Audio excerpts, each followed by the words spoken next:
Mission Control, we have a problem. We have identified a part of our spacecraft that needs to be covered in solar protecting paint. The problem is that it is in the shape of a parallelogram and we don't know how to find the area of the section that needs to be repainted. Your mission, should you choose to accept it, is to figure out the area of the spacecraft that needs to be painted. Mission Control, we accept. Hello there. I am Mission Commander Wiltz. Before we take on this mission, let's do some exploring. Follow these instructions. Now cut like the picture. Let's glue that part down. Space Cadets. Discuss how the areas of the rectangle and the parallelogram are related. You've got it.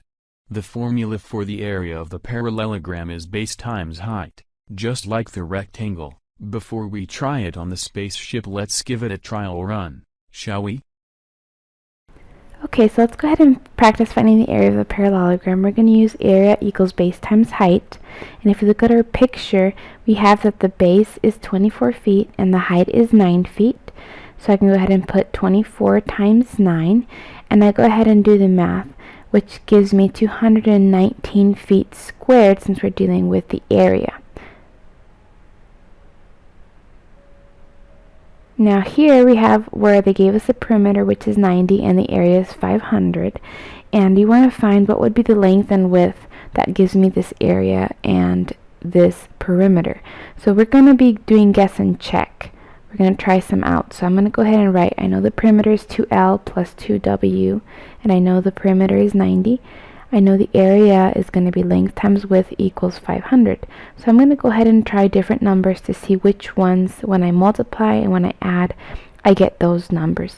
So the first one that comes to mind is to try 20 and 25. So I'm going to go ahead and write 20 and 25, and I'm going to see if they work.